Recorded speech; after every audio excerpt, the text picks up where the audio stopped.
Okay, so this morning I want to talk about generational impact. And I was scrolling through Facebook, which you'll find quite ironic when we get into later in the message, but I was scrolling through Facebook last night, and I saw Linda posted a post about the generations, and that was just such confirmation that we needed to talk about this today. Okay, so I'm going to go, I think there is 5 different generations in this church. Okay, so I'm going to go through the different generations. The first generation is the mature, silent generation. Children, shh. The mature, silent generation. If you were born in between 1922 to 1945, raise your hand. Oh, we've not got many. Okay, so you're known as the mature, silent generation. Pre-warning, I got this information from Google. Okay, so you can rely on that as much as you would like. Okay, so they say about you that you're the generation of big bands and swing music. Okay, you're hard-working, loyal employees. You respect authority, are tech-challenged and disciplined. And I'm kind of nerdy. I really enjoyed researching into this topic. I like to know the reasons why people act the way they do. And obviously this might not be you as a whole, but it says the reason you're known as hard-working is because in your time, the time that you were growing up, it was really lean. There wasn't much money, there wasn't many jobs, it was kind of hard. Okay, it was a hard time. Okay, and if you had a job, you felt so blessed and honoured that you had that job, that you would work really, really hard to keep that job because you knew that you needed it for the money, and you were so loyal. You were like, I don't even need to move jobs to climb the ladder because I'm so loyal to you for giving me a job that I'm going to stay right here. I'm going to be loyal to you, and I expect that same loyalty back.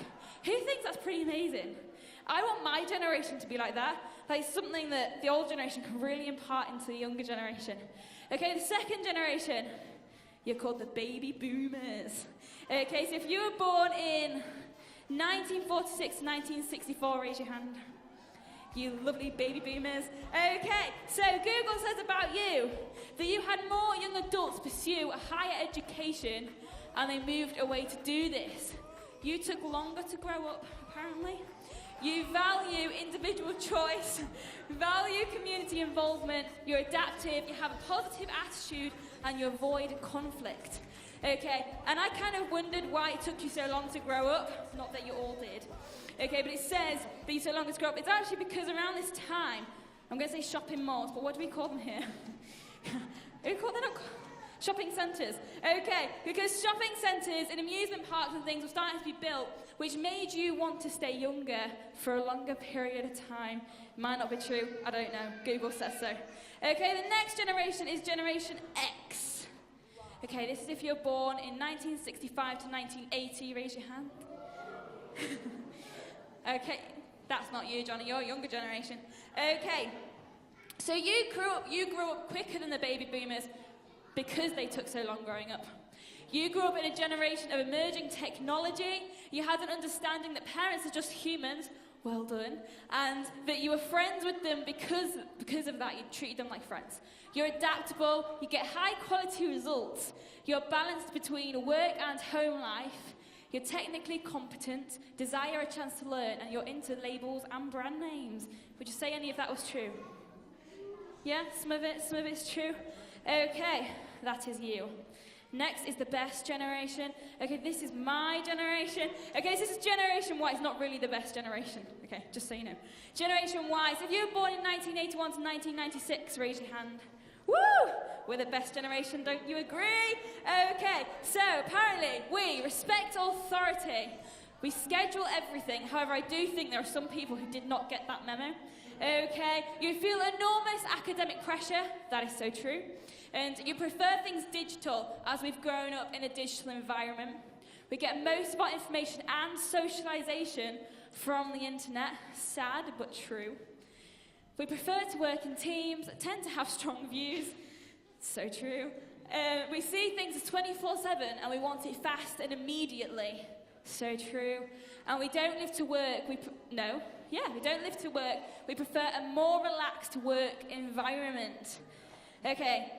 It's sad, I personally, because I'm in this generation, it's so true. I was talking to Manny before I was going to do this talk about how our generation is known as a generation that socializes more on the internet than we do face-to-face. That makes me so sad, because I did actually think about it, and I thought, that is so true.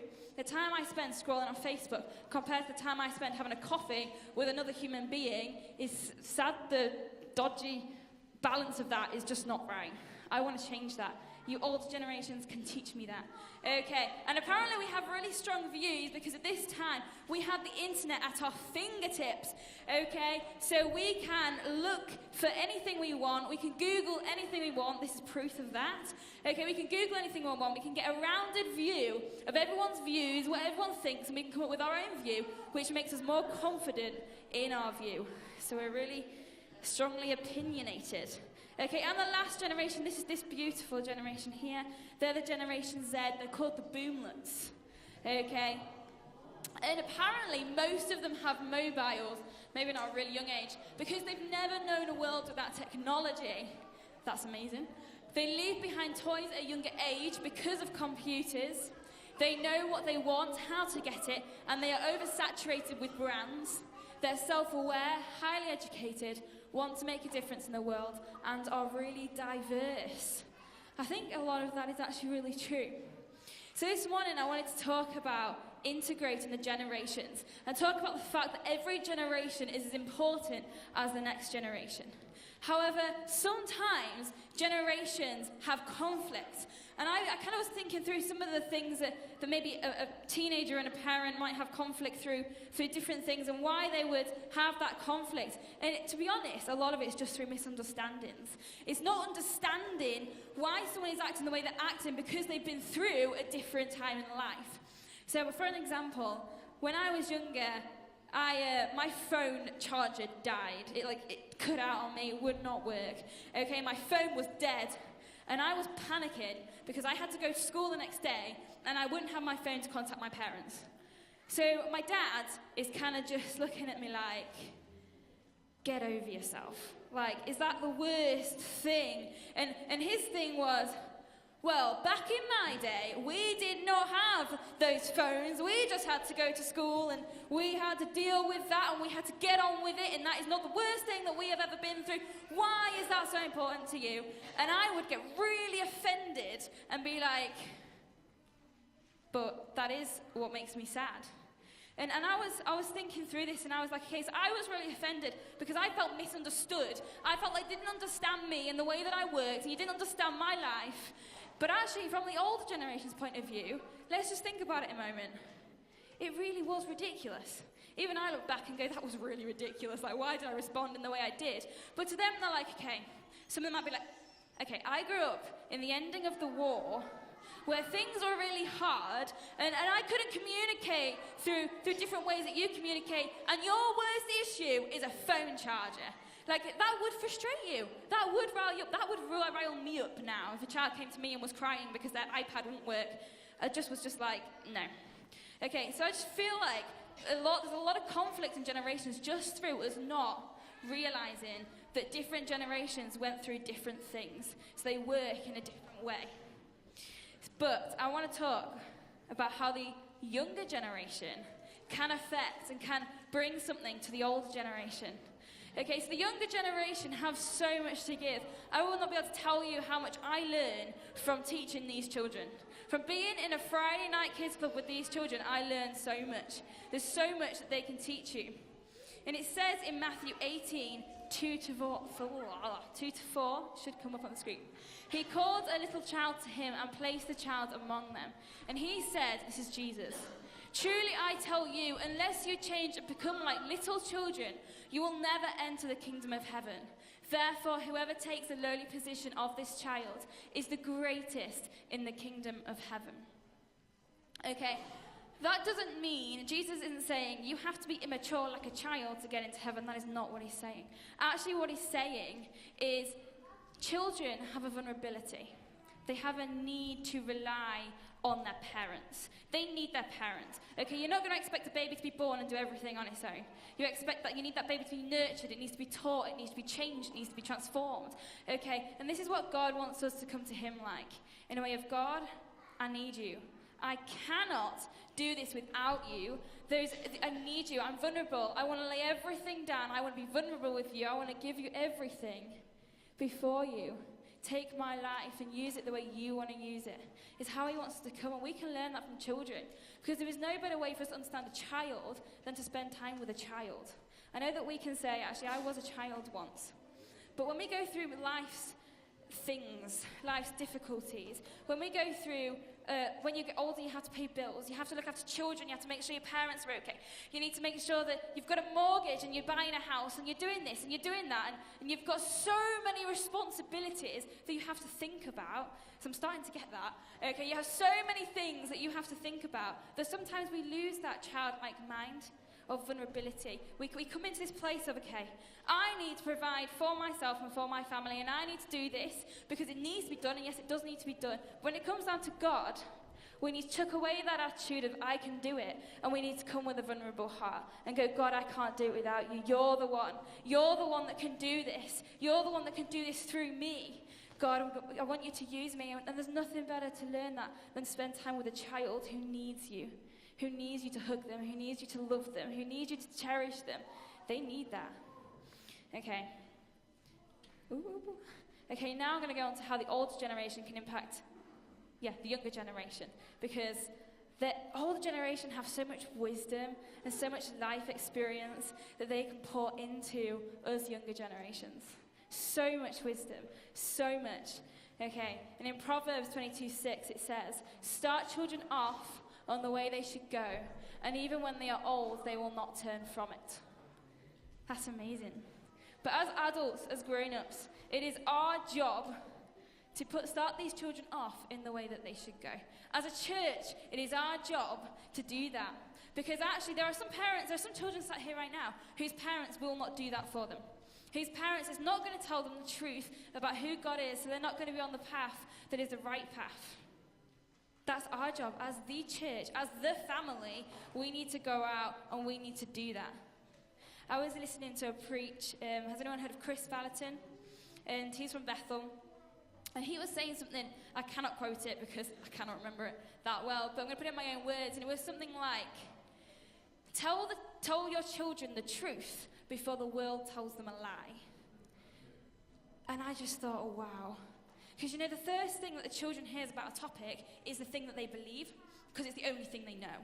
So when a child is told, God is the way, God is the one that created the world, I was talking to one of the parents of the children in my kids' club, and this made my heart so happy.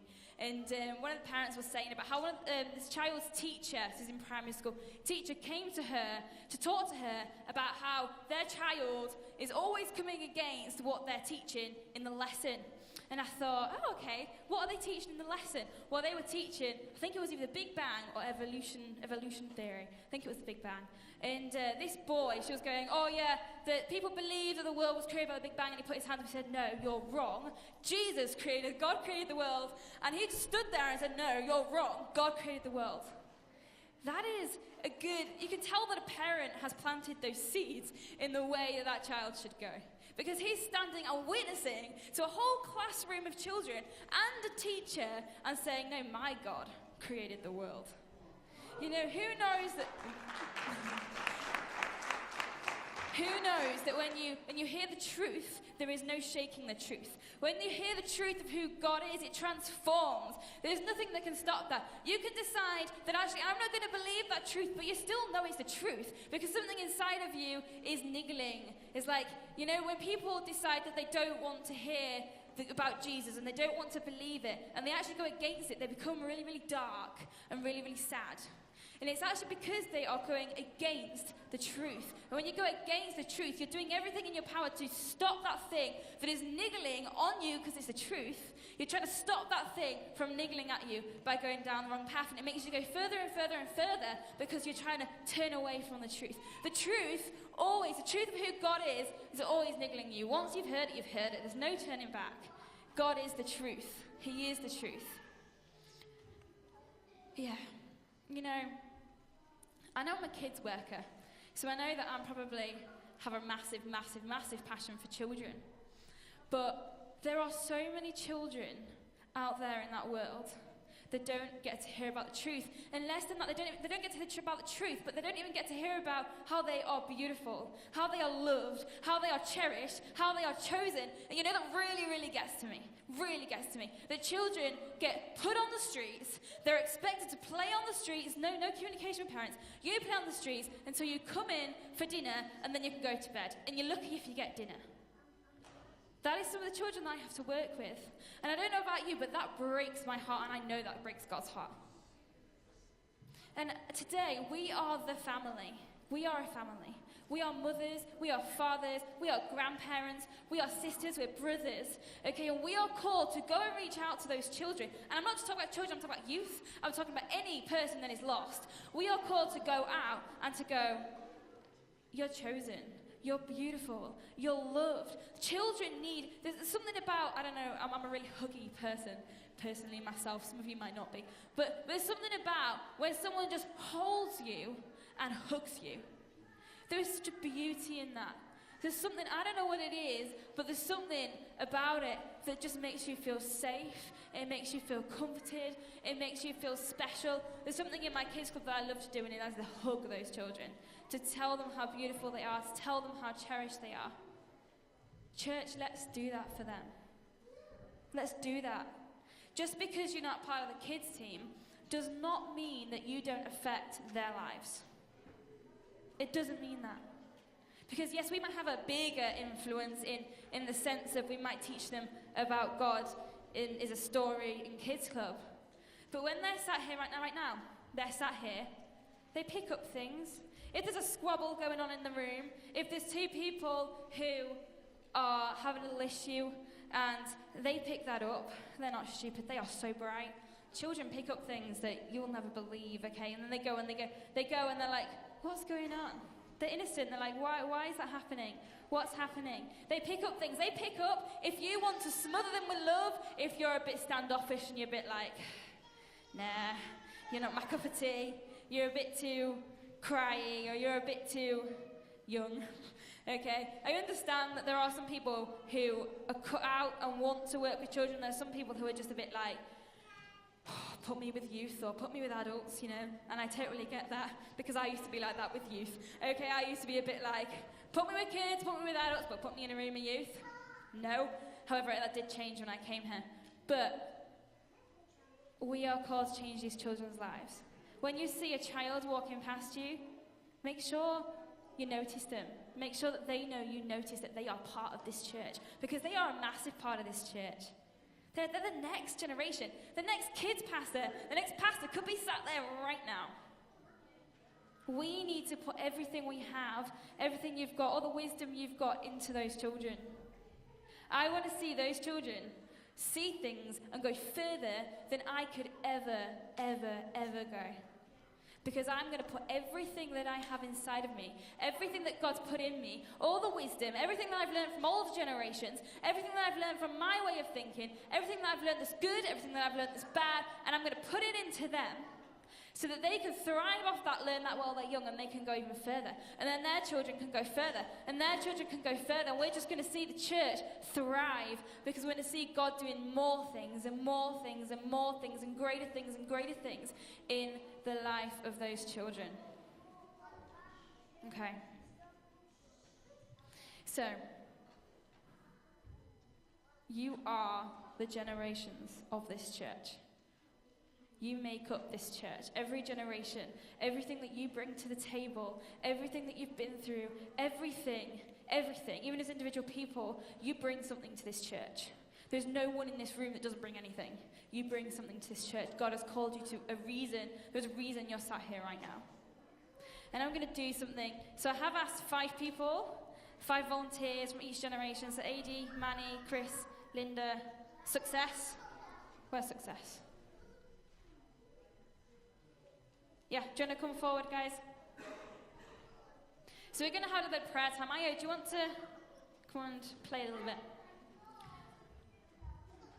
I want to pray. And I want that, you know, where God says where there's unity, he commands a blessing.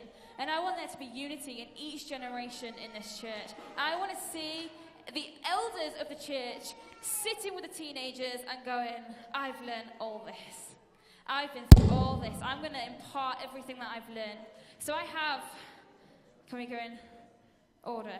So it goes Chris, Linda, Adie, Manny, success. So we have a volunteer from every generation. Look at these beautiful volunteers. Okay. Okay, so we have, I'm going to have to try and remember now. The mature generation. The baby sorry. The baby boomers. Generation X, Generation Y, and Generation Z. And what we're going to do is the mature, silent generation is going to pray for the baby boomer generation. The baby boomer generation is going to pray for Generation X. And Generation X is going to pray for Generation Y. And Generation Y is going to pray for Generation Z. And Generation Z is going to pray for the mature generation. And we're going to unify. What we're going to do is, I'm going to ask a particular generation to stand up. And anybody that is in that generation, I want you to stand. Okay, and what we're going to do is, for example, the first one, I'm going to say, baby boomers, stand up. So if you're in the baby boomer generation, which is... I've lost it. You're very good at this. 1946 to 1964, stand up. Okay, so if you're in that generation, stand up. Sorry. Okay, and Chris is going to pray over you.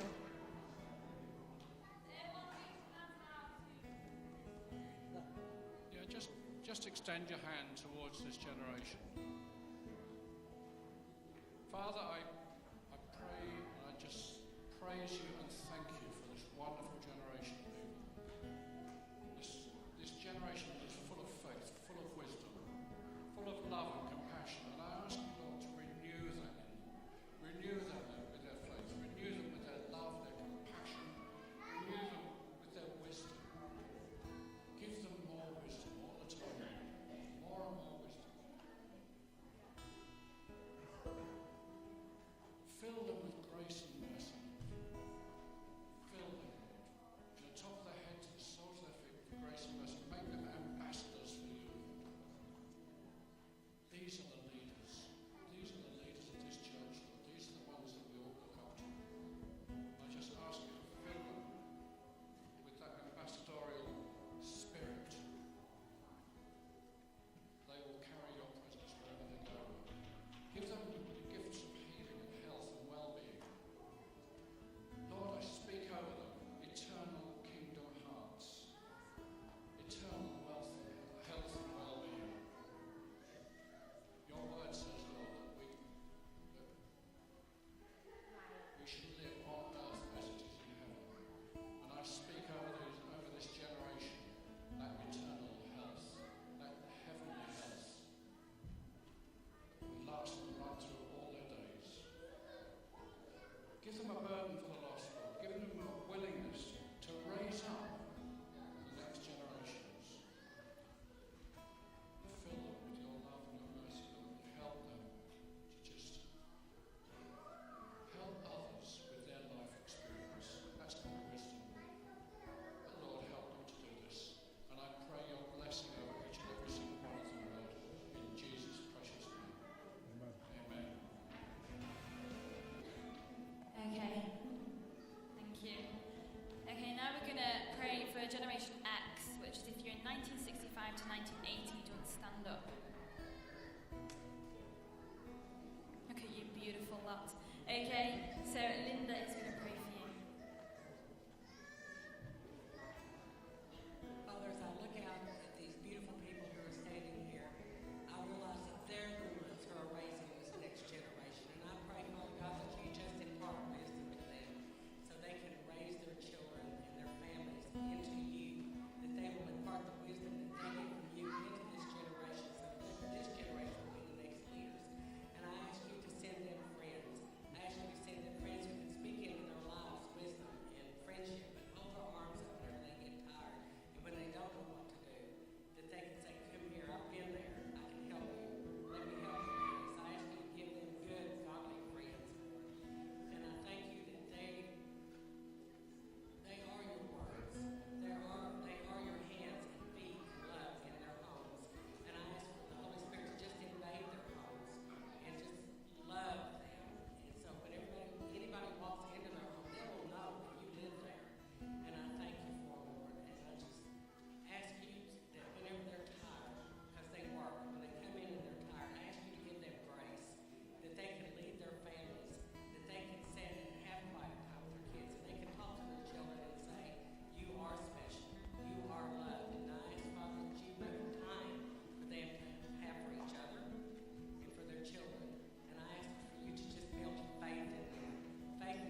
break into new ground, to break into new territory, to advance the kingdom.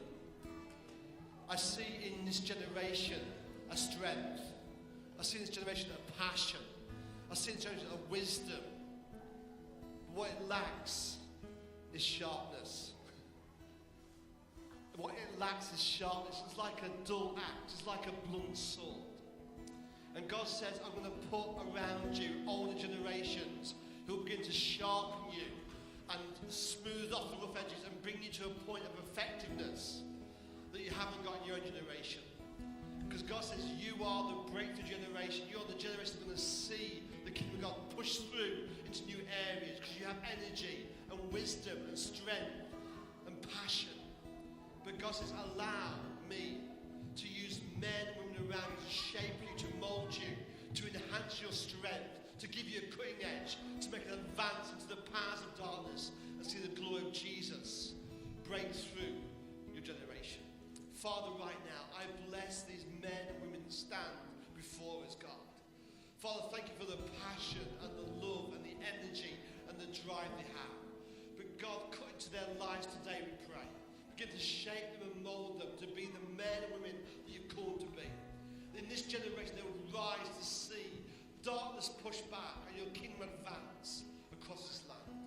Lord, let the anointing of the Holy Spirit rest upon them, we pray. In Jesus' name, amen. Okay, if all the children want to stand up, if you're 17 or younger, do you want to stand up? Children, stand up. If you're younger than 17. That's it. Okay, go on, Manny. Father God, we just thank you so much for these young lives, God, these young men and women that you have great destinies for and great callings for. And God, I just want to pray the spirit of wisdom and revelation over them, God, even at this young age, that they would have encounters with you that transform their lives forever.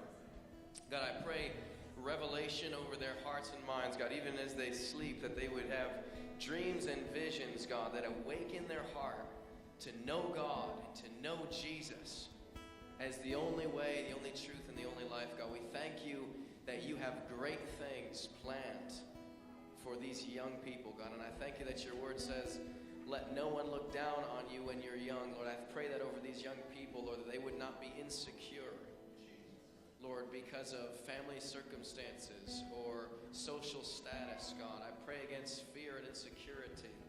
Lord, and I pray confidence. And I pray the boldness of God over this generation. God, that they would rise up into that army that you're developing and making and recruiting for, Lord, in these last days. We just thank you for what you're doing in their hearts already, God, and we ask that you do more and more. God, let them know Jesus, even at the young age of 3, 4, and 5, God, we pray that they would know you in a real way. In Jesus' name, amen. And if you are in the mature generation, so 1922 to 1945, do you want to stand up? Is there anyone in this generation?